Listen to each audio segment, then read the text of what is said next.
আমের চাটনি দেখে যেন জিভে জল আসে। আমার মতো কার কার আমের চাটনি খেতে ভালোবাসো অবশ্যই করে আমাকে কমেন্ট করে জানাবে। কিছুই করতে না, আমটাকে কেটে নাও, তারপরে মৌরি আর ধনে লঙ্কা ভেজে গুঁড়ো করে রেখে দাও।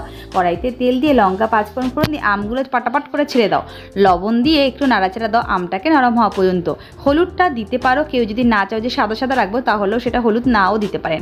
সামান্য একটু হলুদ দিয়েছি, বেশ আমটা নরম হয়ে গেলে বেশ খানিকটা চিনি দাও। এই মিষ্টিটা কিন্তু আপনাদের পছন্দ মতন দেবে, যে কম না একটু বেশি দেবেন। ব্যাস চিনি দিয়ে গ্যাসটা আস্তে করে ওটাকে চিনিটাকে গলতে দাও, আর কিচ্ছু করতে হবে না। বেশ একটু চিনি গলে গেলে নামিয়ে যে গুঁড়ো মশলাটা করে রেখেছিলেন সেটা উপর থেকে ছড়িয়ে দাও। আর কাজু কিশমিশ দিতে কিন্তু একদম ভুলো না।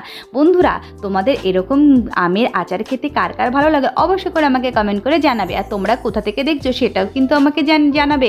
আর ও হ্যাঁ, বানিয়ে খেয়ে বলবে কমেন্ট করে তোমাদের কেমন লাগলো আর কোথা থেকে দেখছো সেটাও বলো। সাবস্ক্রাইব করে লাইক শেয়ার করতে কিন্তু একদম ভুলো না। টাটা।